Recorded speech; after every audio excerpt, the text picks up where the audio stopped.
रत्तम्मा नारियल की बंडी ढकेलते हुए सारा गांव घूमती है। कोई भी उसके पास नारियल नहीं खरीद रहा। उस गांव के सारी गलियां ऐसे घूमती हैं कि उसके पैर भी थक गए।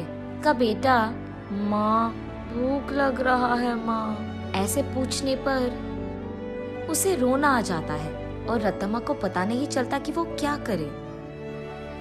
तब वो एक जगह उसकी बंडी रोककर एक नारियल काटकर, आज के लिए खाकर अपना पेट भर लो बेटा, कल अच्छा खाना खिलाऊंगी, ऐसे कहकर अपने बेटे को देखते हुए अपने जीवन को कोसती है।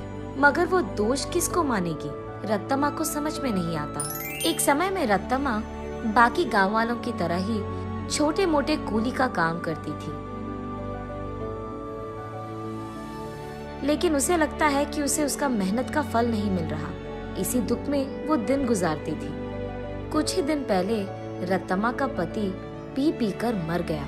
घर के सारे पैसे वो अपने दारू में लगा दिया और घर में एक फूटी कौड़ी भी नहीं है। इसीलिए रत्तम्मा को क्या करे ये पता नहीं चल रहा था और उसे इसी बात का डर था कि वो अपने बेटे को कैसे पढ़ाएगी। एक दिन वो अपने घर के बरामदे में बैठकर यही सोचती रहती है कि वो पैसे कैसे कमाएगी। तभी फैसला करती है कि वो एक छोटा सा व्यापार करेगी। इसी सोच में वो जब सर उठाकर ऊपर देखती है, उसके घर के ठीक सामने मौजूद एक नारियल का पेड़ उसे नजर आता है। तब वो फैसला करती है कि वो नारियल बेचेगी। उसके फैसले के अनुसार ही वो अगले दिन उस गांव के जंक्शन के बीच में नारियल का एक छोटा सा बंडी लगाती है। लेकिन तब तक उसी जंक्शन पे दो और ऐसे व्यापारी थे जो नारियल बेच रहे थे। उन दोनों के वजह से रत्तम्मा का व्यापार ठीक से नहीं चलता है। इसी कारण 2-3 दिनों से रत्तम्मा की बंडी से सिर्फ 2 या 3 नारियल ही बिके थे, बाकी सारे वैसे के वैसे ही रह गए।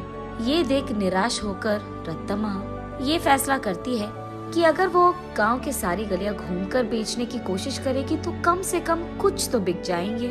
तब जाकर वो ऐसे गलियों में घूमती रही। आंखों में से निकल रहे आंसू को पोंछकर वो बस अपने किस्मत को कोसकर घर जाने ही लगती है कि बीच रास्ते में उसे एक पाठशाला नजर आती है। उस पाठशाला के बच्चे वहाँ बेच रहे स्नैक्स को देख उस दुकान के चारों ओर घेर कर उनको खरीदने लगते हैं। ये देख रत्तम्मा का बेटा, माँ मुझे भी वो खाना है माँ, ऐसे वो भोला बच्चा पूछता है। ठीक तभी अचानक रत्तम्मा को एक अच्छी योजना सूझती है।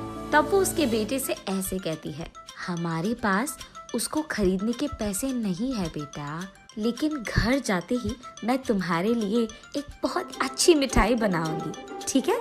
चलो हम अभी घर चले जाएंगे। घर आते ही बचे नारियल में से कुछ ही को काटकर उनसे कुछ मिठाइयाँ बनाती है और उन मिठाइयों को अगले ही दिन उस पाठशाला के पास बेचने लगती है। उस दिन तक किसी ने भी नारियल से बनाए हुए मिठाई को वहाँ पे नहीं बेचा था, इसीलिए पाठशाला में मौजूद सारे बच्चे एक ही बार में वहाँ आकर सारी मिठाइयाँ खरीद लेते हैं। बस रत्तम्मा की खुशी का कोई सीमा नहीं।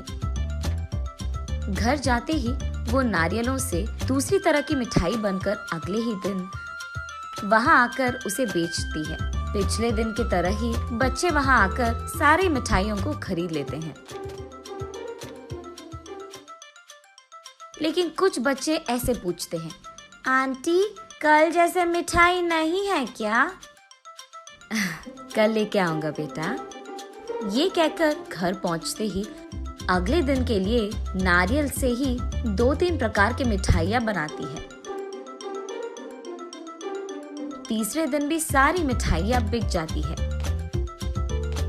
तब वहाँ मौजूद बाकी व्यापारी ये देख रत्तम्मा के पास आकर ऐसे कहते हैं, अम्मा कुछ मिठाइयाँ हमको भी बेचो, वो हमारे दुकान में बेचेंगे हम तुम्हें दुगना पैसे देंगे इनके लिए, ऐसे कहते हैं। ये सुनकर रत्तम्मा इस बार ज्यादा मात्रा में मिठाइयों को बनाकर अगले दिन वहाँ के व्यापारियों को बेचती है दुगने गुना में। बचे सारे पाठशाला के बच्चों को हमेशा की तरह बेचती है।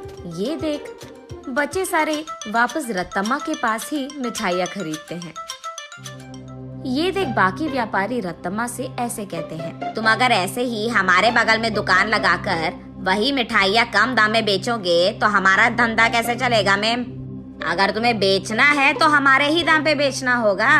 तब रत्तम्मा, लेकिन बच्चे इतने दाम पे कैसे खरीदेंगे? उस सब से हमारा कोई लेना देना नहीं। अगर यहाँ धंधा करना है तो हमारी सुनो, वरना यहाँ से निकल जाओ। ऐसे कहते हैं। ये सुनकर रत्तम्मा उसके घर पहुंचकर बहुत सोचने लग जाती है। अगले दिन वो उस पाठशाला के पास एक बड़ा सा मिठाई का दुकान ही खोल देती है। उसमें सिर्फ नारियल से बनाई हुई मिठाइयाँ ही बेचती है। अब रत्तम्मा को किसी से कोई लड़ाई करने की जरूरत नहीं पड़ेगी। दूसरी तरफ रत्तम्मा की तरह नारियल से मिठाई बनाकर बेचने वाला उस गांव में और कोई नहीं था। अब इस कारण रत्तम्मा के मिठाई का दुकान सिर्फ बच्चे ही नहीं बल्कि सारा गांव जाता था। कुछ ही दिनों में रत्तम्मा अमीर बन जाती है और उसी पाठशाला में वो अपने बेटे को पढ़ाती भी है। ऐसे प्यार से वो उस नारियल के पेड़ को हर रोज पूछकर पानी डालती थी।